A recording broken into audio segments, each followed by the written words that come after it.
Welcome to Episode 3 of the Post-Meridian Radio Pod. I'm Neil Marsh, Managing Director of the Post-Meridian Radio Players. Today we conclude the three-part podcast of Tomes of Terror 2, our 2007 live Halloween trilogy, featuring a production of William Hope Hodgson's 1914 sea-bound thriller, The Stone Ship. This adaptation was originally penned in 1980 for CBC Radio's Nightfall series by Len Peterson, one of Canada's foremost playwrights, who was kind enough to grant us permission for its use. Peterson contributed a number of adaptations to Nightfall, including Poe's The Telltale Heart, Anthony Boucher's They Bite, and W. W. Jacobs' The Monkey's Paw, which we performed as part of the original Tomes of Terror in 2006. The Stone Ship proved to be an interesting challenge to the live sound effects department. While we could have relied solely on digital effects, we wanted to give the audience something interesting to look at. So, in addition to digital ambience for the lapping water, we built a mock-up of a lifeboat, complete with oarlocks and thick rails for the oars, and used a real oar in a large tub of water for rowing and splashing sounds. The effect was amazing and drew lots of attention from the audience after the show. So now, prepare yourselves yet again as we return you to the library and your host.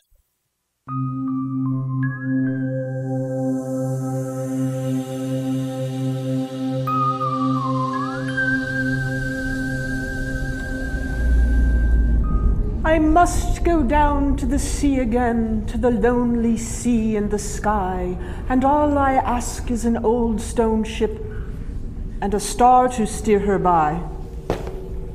Humph. That's not how I remember the poem. This is the book that has a story for you, but now I'm seriously doubting its accuracy in depicting maritime life. But wait. It does feature some wonderfully detailed engravings of sailors' legends. There's a mermaid, the Leviathan. Oh, and look, there's a kraken. And a horseshoe on a ship's mast, nailed there for good luck. You are probably quite aware that living as precariously as they did on the ocean with their fates in the hands of Poseidon himself, sailors were apt to be rather superstitious, as the Compendium of Knowledge helpfully notes. Let's see. Whistle aboard a ship, for instance, and a storm would arise. Light a cigarette with a candle on land, and a sailor dies at sea. Red sky in morning, sailor take warning. That one at least has basis in fact. Let's not forget that we must take great care to avoid harming our friend, the albatross. Above all the rhymes and restrictions, however, there was one true rule which could never be subverted. What the sea wants, the sea will have. Perhaps that's why sailors loved a good ghost story. While reminding them of this law of the ocean, it eased their troubled spirits. Better those poor drowned souls than them.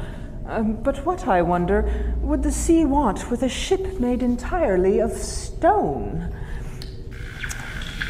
Oh, I think we are about to receive an answer. The book is ready to tell its story. The Post-Meridian Radio Players now present William Hope Hodgson's classic tale of maritime monstrosity, The Stone Ship.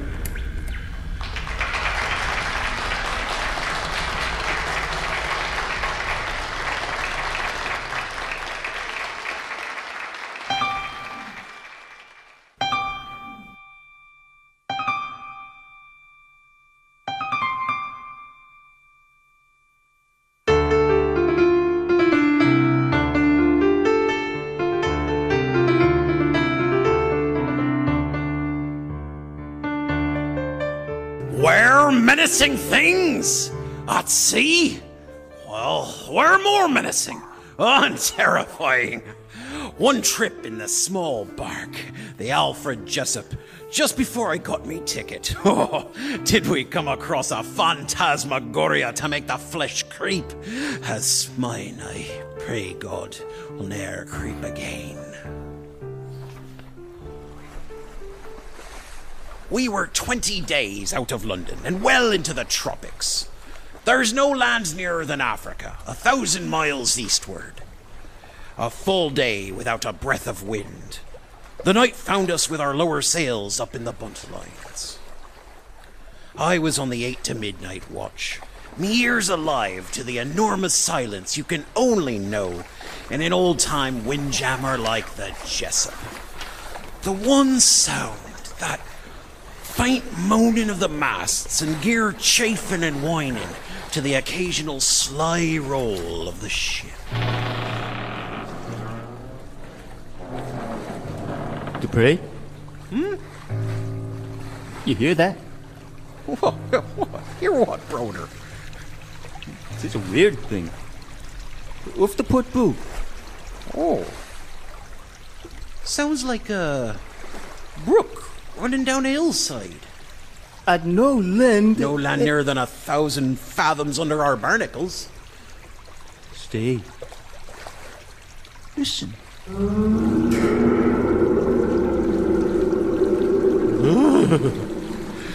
What's that weird smell? Lord love us. At sea since I was a shaver. Never heard the like of that. Go call the second mate, Andrews, and you hurry. Forward, they're on the lookout. Second mate's heard it too. They're coming on the run. What the blazes are you doing? Nothing, sir. Keeping watch. Oh, then what's up? Broder? Dupree? Something off the port bow, sir. Running water. And croaking, groaning. But that stopped. If you've got your night glasses, sir. I can't see a thing. I was missed. Oh, what a devil of a stink. Oh, what's that? Look, sir. Light, just off the bow. Dupree, take the glasses. See if you can make it out. Moving. 'Tis, and it isn't. Ahoy there! Ahoy! Ahoy there! Lights flickered out.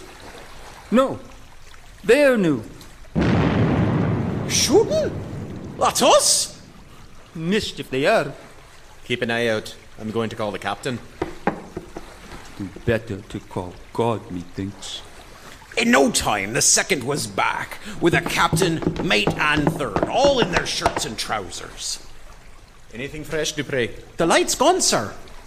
But that sound of running water isn't still out there. Captain Jessup, owner of our ship, and the mate stood some time along the port rail, watching through their night glasses and listening. Ahoy! Ahoy there! Captain, should we investigate? Yes. Barometer steady, there'll be no wind for a while. Clear one of the lifeboats, Mr. Andrews. Pick out half a dozen men. I'll be back when I get my coat. Away, up with you, Dupree, Broder. Get the cover off the port lifeboat. Aye, aye, sir. And bail her out.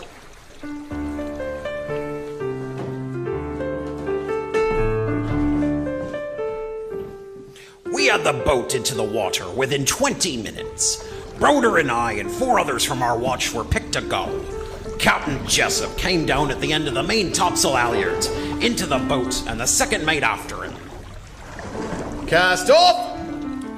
Mr. Andrews, take the tiller. Hey, sir.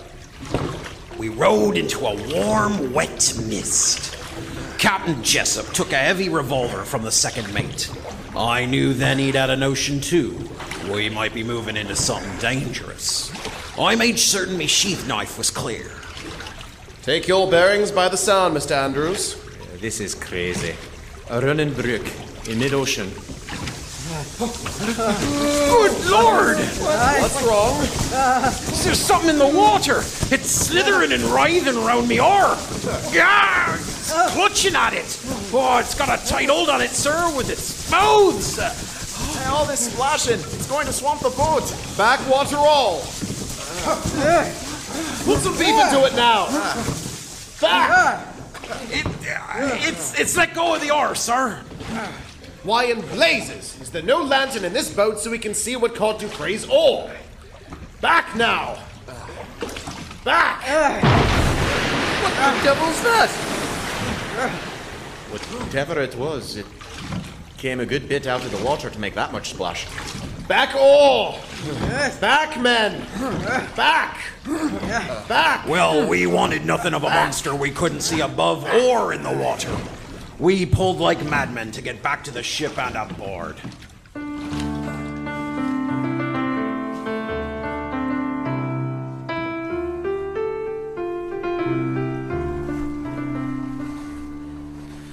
Now then, men, after the stewards served out a tot of grog each and we fetched a couple of anchor lights and the deck bullseye, those who are willing can come with me, and we'll have another go at finding out what devil's work that is yonder. I'll not order any of you to come. Those who do, take an axe each, good weapons in any trouble. We'll all come, sir. Aye, sir. Aye. Not afeard, eh? Well, we'll see. Armed with the lights, axes, and grog, we felt ready to face anything. And down we went again into the heaving boat. Lash one of the lamps to a boat hook and throw it over the bow up there. Should light up the water a couple of fathoms ahead of us. Less chance of something coming at us without our knowing. Let's go! Cast off the painter.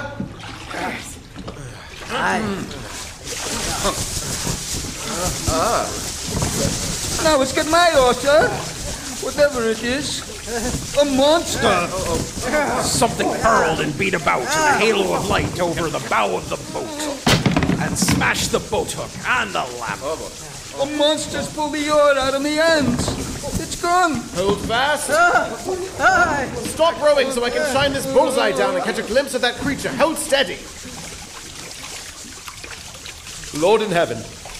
The sight. The water was thick and living for yards round the boat with the hugest eels I ever saw. Oh, Mother of God. Save me. Hide me. Dig in, men. Row on. Those eels are a sight, but they don't explain the almighty sounds out yonder. Row, lads. I can't. I got no oar. I'll keep flashing this bullseye around. They don't like the light, those eels. It'll keep them off the oars. No, sir. One's got mine. No, there, see, you flash a light on him and he's gone. Row, lads, row! Mr. Andrews, keep her dead on the noise ahead. Hey, sir. But as we rowed, other sounds began to loom up around us. Strange, cathedral-like echoes. That's a rum thing. Good Lord. We lay on our oars, staring round into the darkness ahead. The old man swung the beam of his lamp upwards, making circles in the night. And we saw something looming vaguely through the mist, and then lost it. Pull a few strokes, all. A bit more. A bit more. Easy. Now we saw the thing plainly. A strangely made mast standing up out of the mist. Ship ahoy! Ship ahoy there! That's no ship's masters ever I've seen. Ahoy! Ahoy there!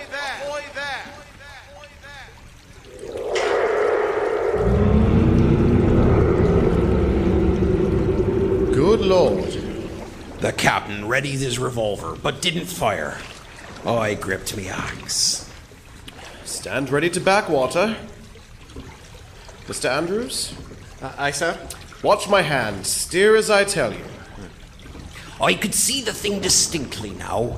She was a ship, all right enough. Ah, what a strange one. She lay very high out of the water, and water was streaming down her sides.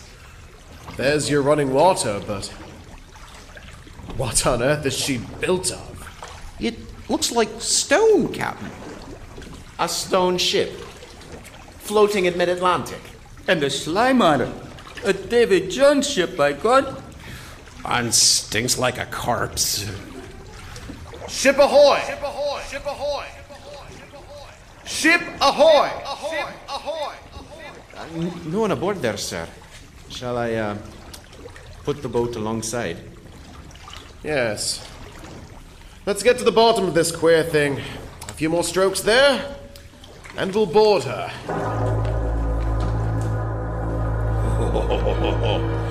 Oh, and the look and feel of that ghostly ship when we got aboard. Stone. Stone everywhere. Yeah, it makes no sense. Keep a sharp lookout, lads, and your axes at the ready, so if there's anything weird and wild... You ever hear of a stone mast? A solid stone ship. Why, she must weigh 1,000 tons more than she's buoyancy to carry. What was that? Don't go imagining. There's enough solid unnatural fact here without you adding to it. It's not possible. Such a ship. No, brother. But you're aboard her. Dupre, Sir? a post of honor for you. Lead the way, I'll cover with the bullseye. Aye, sir. We'll try aft first. How's the raised deck here? It made of anything different? That's what we call stone at home. Let's take a peek in the deck house first. She's as strange as anything I've seen since I took the sea. We made our way up the sloping deck. The fore part of the deck house had 2 square window holes that stared out at us curiously, ominously. And suddenly, something, a great shaggy head of red hair, rose slowly into sight through the window nearest us. Ah! Dupre, what's got you? Oh my God! Out in that window! What is it, Captain? No, it's gone. What? At the port window, sir, a great red-haired head came up and then went in a moment. Bosh, man, you're fancying things. Ease up on your nerves. I did see it, sir. A red-haired monster. Stow it, Dupre. Look, the deck house, it's empty. Now let's go around to the door. If the masons that built this unholy thing made doors... All the same, lads. Keep your axes ready. No door. Solid stone right across. Aye, but square, aren't they? Like a door? There was one, or there was meant to be. Broda, have a whack at it with the butt end of your axe. Aye. I'll stand away, give him room. Stone and more stone.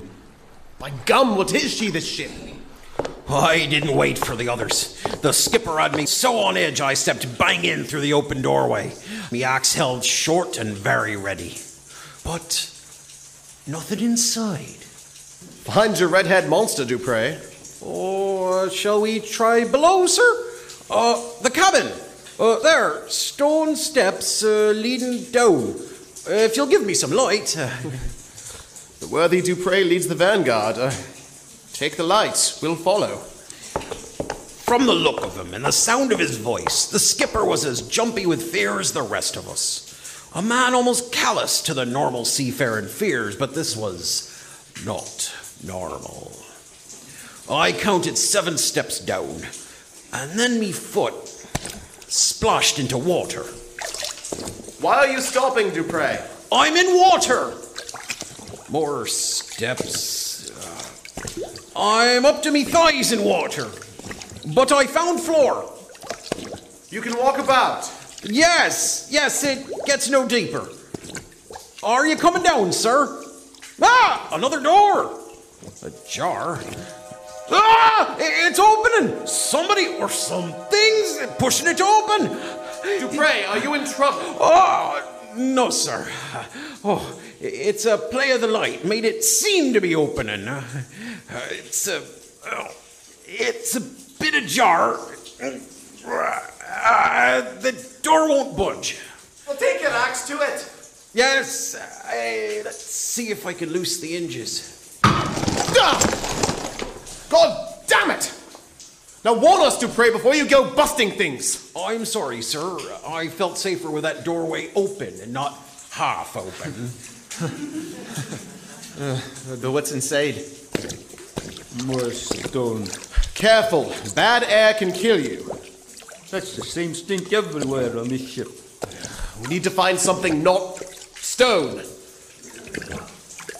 So what's that cabinet over there? Dupre, use the axe. Right, sir. An order this time, sir? An order.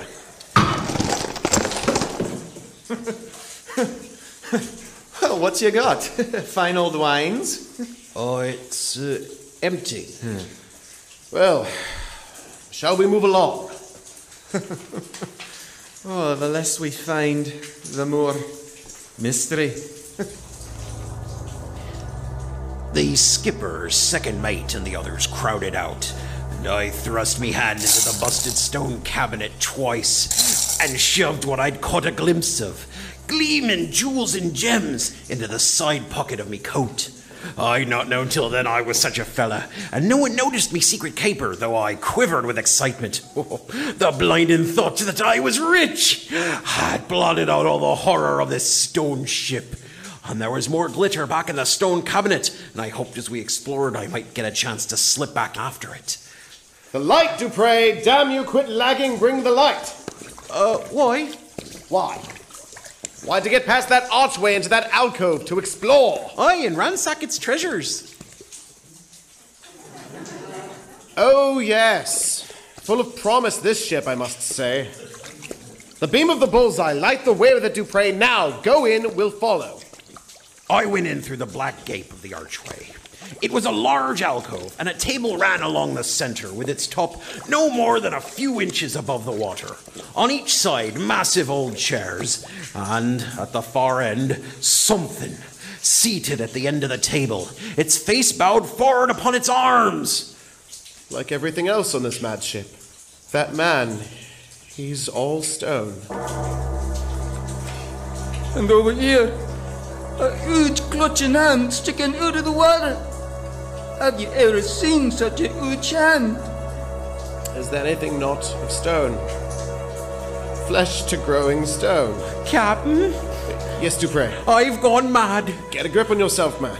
But over there, will you look? There's another head of a man above the water, and it's stone. No surprise that by now. And the hair on its, look at the hair on its head, Captain. It's a mass of red hair, and it's growing so fast you can see it slithering and writhing. Oh, Lord, save us! Lord, save us! It's what I saw before at the window, Captain. Let's get out of here. Yes, clear out! Clear out! The others made a mad dash up the stairs, and I stood dumb, watching the hair growing in horrible fashion, rippling down over the forehead and spreading over the stone face until it hit it completely. I hurled my axe at it, and then backed crazily for the door, reached the stairs, caught at the stone rail, pulled myself up, and I dashed along the deck to where the men were tumbling over the side. Down into the boat, Dupre. Give me the lamp. I'll pass it down. Aye, sir. And get a move on you. I'll untie the lines. Ah, the captain had his nerve back. This was more the man I knew. I went over the side, and as I landed on the thwart of our lifeboat, we heard a strange noise from aboard the ship, as if some stone object were trundling down the sloping decks. And we all got the horrors. The stone man! Captain, jump! Jump! Awful sounds came from aboard the ship, and the captain's shadow swung out huge against the mist, then suddenly turned with lamp and revolver. What's he firing at? Is it the stone men, you think? There! Look at the red hair! And we all saw it. The coiling red hair we'd seen growing on the monstrous stone head in the cabin was now curling round the captain. Suddenly, the ship began to cant upward. Men, make your way back to the Jessup. Save yourselves! The stone ship lurched away from us, showed its keel, and then fell clean over on its side. And then a huge wave come up at us and half filled the boat. Captain! Captain! She's going down. She'll crush us. Pull away, men, so we don't get sucked under. Well, put your backs to it, men.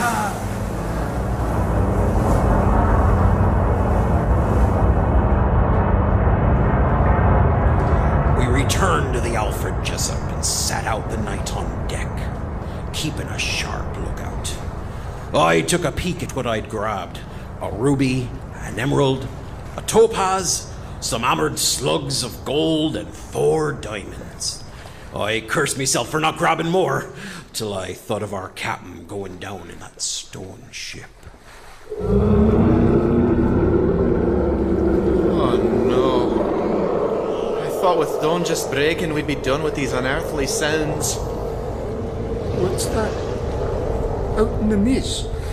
Tremendous shapes seemed to stand towering away to port and starboard. All hands on deck. Grab axes and capstan bars and stand by till we find out what this devilment is out yonder. We lined the rail and stared away. Rocks. Rocks. The sea around us was dotted with reefs of jagged rock, thrusting up out of the water, stone spires and arches. Jehoshaphat, how'd we take the ship through that without stoving her in? Bottom of the sea just riz up here, quiet and gentle during the night. And it's God's mercy we're not atop one of those earthquake ornaments.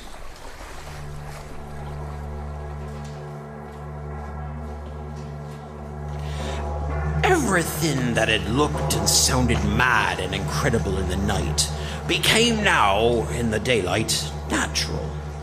The stone ship had been thrust up out of the sea with the slow lifting of the sea bottom. The water pouring out of her was the running brook that we heard. The echoing was the bounce of sound back and forth between the rocks.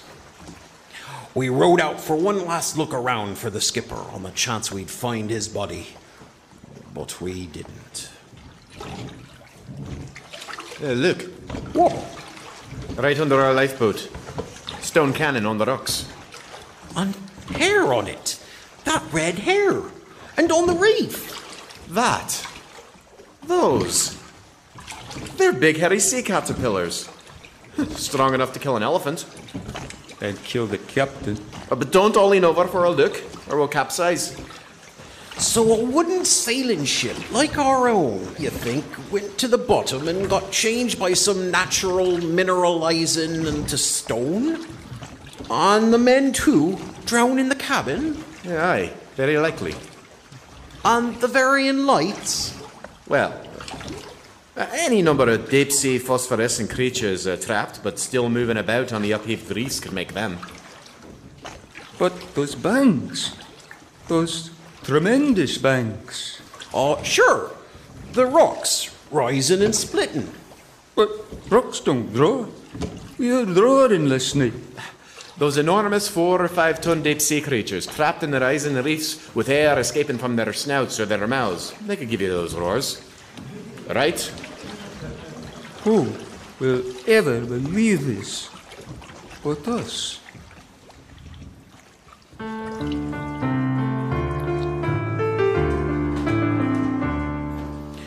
No one aboard ever learned about the jewels. I sold the ruby. Badly, so I've learned since. 20,000 pounds I got for it. But I don't spoil me pleasure by grumbling.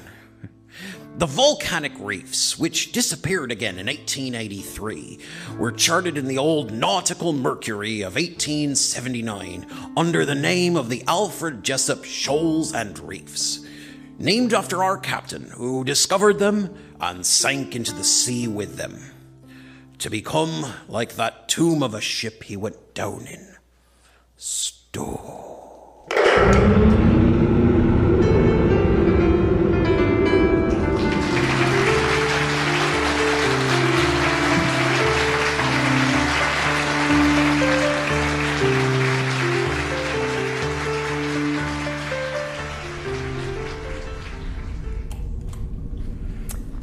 So, that's all it was it? Simply a calcified ship at the bottom of the sea? Merely deep-sea creatures that roar and groan? Only a sea caterpillar? I looked it up while we were listening, you know. Sea caterpillars do not exist. They truly don't. Well, someone on Wikipedia claimed they did, but I surely put them in their place. Nevertheless, if the sailors considered these explanations to be nothing out of the ordinary, I do believe this tale gives us new insight into the phrase, "worse things happen at sea." Alas, I'll never sail the sea to observe those worst things. I am confined to these catalogues and stacks. Mine is the task of eternally safeguarding these tomes of terror, and I fear I've given them a little more leeway than I should have this evening. So now, gentle patrons, you have the chance to return to the outside world, safe in your comfortable existence. But do take a moment at some point to consider the stories you've witnessed tonight. Could you ever have withstood the onslaught of prankish high school students? Could you have refused a tempting offer of warm friendship from a cold-hearted monster? Could you ever have endured a night aboard a haunted stone ship swarming with sea caterpillars? But in this case, it is you, not I, who have the answers, so do take special care to ruminate upon them tonight before you nod off to bed, won't you? And take heart that you are flesh and blood, not ink and paper. But do keep in mind, dear readers, that stories are immortal, and as for you, well, let's put it this way. You may request as many renewals as you wish, but there is one due date you'll never escape. Pleasant reading.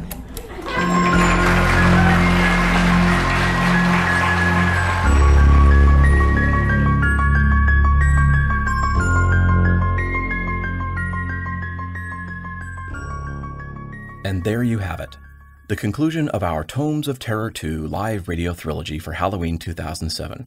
I hope you enjoyed it. Thanks for downloading, and please stay tuned for our next exciting upload. This is Neil Marsh, signing off for the PMR Pod.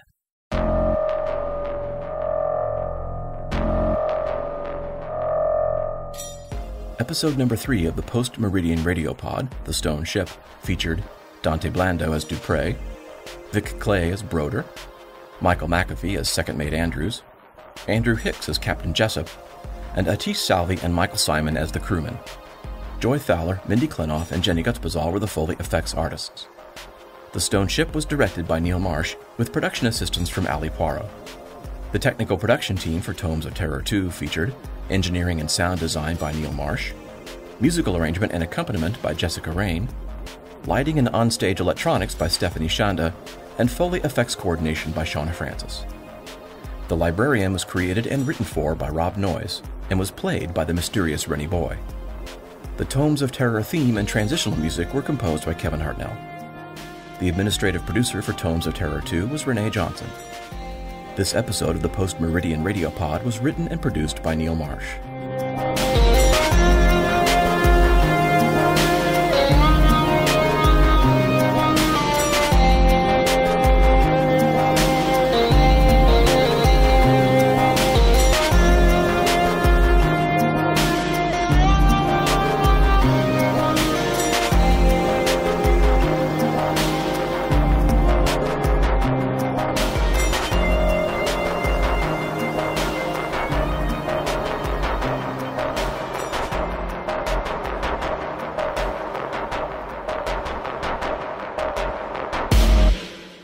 This has been a Hub of the Universe Productions podcast.